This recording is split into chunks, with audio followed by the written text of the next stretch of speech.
오전에 유기용 수석 당대변인께서 미스테리 정권 관련한 브리핑을 했습니다.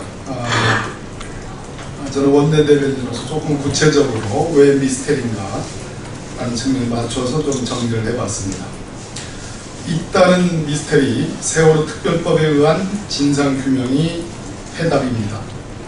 세월호 참사를 둘러싼 미스테리가 꼬리에 꼬리를 물고 있습니다.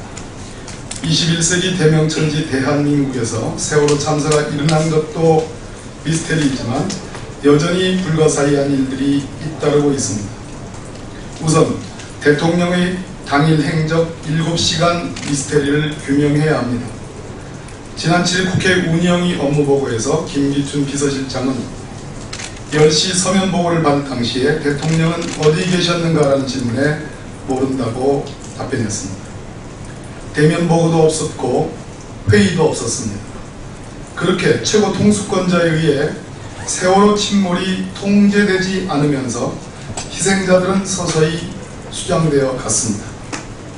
대통령이 동선과 행방을 파악하지 못한 청와대 비서실, 참으로 황당합니다. 신춘 김오락의 검경이 추적을 따돌리다 난데없이 출연한 유병헌 사체도 미스테리입니다. 사체 자체에 대한 의혹을 따지기 전에 유씨 사체가 세월호 참사 이전에 발견됐다는 인근 주민의 증언, 시신이 발견된 곳 지근거리에 거주한 할머니의 냄새도 없었고 개도 짖지 않았다는 증언 등은 변사체에 대한 의문을 증폭시키고 있습니다. 유병헌이 체포되지 않고 사체로 돌아온 것은 세월호 참사의 진상규명과 관련해 중요한 증거가 인멸된 것입니다. 마지막으로 세월호 업무용 노트북에서 복원된 국정원 지적사항 문건 역시 풀어야 할 수수께끼입니다. 구명동의 착용법 안내문구, 안내방송 멘트 준비 등은 안전 및 운항과 관련된 지적사항 아니겠습니까? 심지어 급여와 직원 휴가 계획서까지 국정원이 지적했다는 것입니다.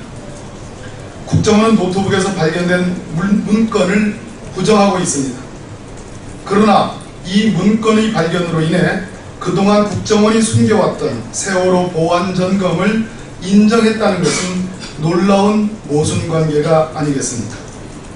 국정원 문건이 맞다는 정황이라 봅니다. 연쇄 미스테리를 풀기 위한 해답은 세월호 특별법에 의한 진상규명뿐입니다. 결국 대통령의 7시간 행적 미스테리, 유병헌 사체 발견 미스테리, 국정원 세월호 보안점검 미스테리가 모두 세월호 침몰과 부실구조와 밀접한 상관관계에 있음이 자명해졌습니다. 유병헌을 잡으라 했더니 변사체를 덥석하는 경찰과 이것조차도 알지 못한 검찰은 진상규명할 자격이 없습니다. 진상조사위의 권한을 실지로 하고 이에 기초한 특검만이 진상규명의 해답입니다. 김용남, 권은희 후보 관련 논평입니다. 자기 집 안방에 물 새는 줄 모르고 멀쩡한 남의 집 천장 부실하다는 새누리당입니다. 어제 이번 재보선 재산관계 논란에 종지부를 찍은 선거관리위원회의 통보가 2개 있었습니다. 권은희 후보는 법은 물론 도덕성을 지켰고 김용남 후보는 법을 어겼고 도덕성마저 바닥으로 추락했습니다. 새누리당은 권은희 후보가 재산신고를 누락 축소하였다고 해당 선관위에 이의 제기하는 등 권 후보의 도덕성 실추에 주력해왔습니다. 국정원 대선 개입의 트라우마를 잊기 위한 새누리당의 처연한 몸부림이라고 보여집니다. 더욱이 재산을 축소 신고한 김용남 후보를 출마시킨 새누리당은 애초 이런 의혹을 제기할 자격조차 없었습니다. 자기 집 안방에 물 새는 줄 모르고 멀쩡한 남의 집 천장이 부실하다고 지적하는지 새누리당의 자책골이 우스꽝스럽습니다. 경기도 선관위는 김용남 후보에 대한 새정치민주연합의 재산 허위 신고 이의 제기를 인용 결정했습니다. 신고한 재산의 약 3분의 1에 해당하는 5억 원을 축소한 것으로 고의성이 다분합니다. 재산 많은 것이 죄가 아닐진데 국구 감출을 했던 이유가 궁금합니다. 김용남 후보는 당장 후보 사퇴하는 것만이 수원 8다리 유권자에 대한 최소한의 예의라고 봅니다. 카톡과 SNS에서 유포되고 있는 정체불명의 세월호 유가족 모욕글을 잠시 후 2시 50분에 제가 직접 서울청 사이버수사대에 수사 의뢰하겠습니다. 어제 카카오톡과 SNS 유포되고 있는 정체불명의 세월호 유가족 모욕글을 수사 의뢰한다고 밝혔습니다. 도가 지나칩니다. 금도를 넘어섰습니다. 조직적이고 광범위하게 유포되고 있습니다. 오늘 오후 2시 50분 서울지방경찰청 사이버광역수사대 법률위원장인 제가 직접 수사 의뢰서를 접수하겠습니다. 혐의 내용은 형법상의 명예훼손, 공직선거법 위반 혐의, 형법상의 모욕죄입니다. 구체적으로 설명드립니다. 첫 번째 글, 세월호 특별법 내용을 알면 서명 못한다는 글은 가족 대표들이 하는 서명 글은 이렇습니다. 서명받은 서명제에는 오로지 진상규명만 들어있고 유가족 보상안은 누락되어 있습니다. 왜 감추고 있는 것일까요? 그러나 물밑작업으로 유가족 평생 보상안은 계속 진행 중일 것입니다는 모두 허위사실입니다. 유가족 대표들, 유가족들이 유가족 보상안을 서명을 받으면서 감춘 적도 없고 물밑작업으로 유가족 평생 보상안을 계속 진행한 사실도 없습니다. 두 번째 글, 세월호 유족이 무슨 벼슬인가라는 글에서는 이래서 미개인이라 욕을 먹는 것이라고 표현되어 있습니다. 명백한 세월호 유가족들에 대한 모욕죄에 해당합니다. 세 번째 글, 세민연이 제출한 세월호 특별법 내용이라는 글은 여기에 적시된 내용은 약 20일 전 최초로 TF 협상 전에 새정치연합이 협상을 위해 최초 제안한 안이고 그 후 10여 차례 이상의 실무 협상에 의해서 상당 부분이 삭제, 폐기, 변경되었음에도 아직까지 최초안을 우리 새정치연합이 고집하고 있는 것처럼 유포, 날조하고 있습니다.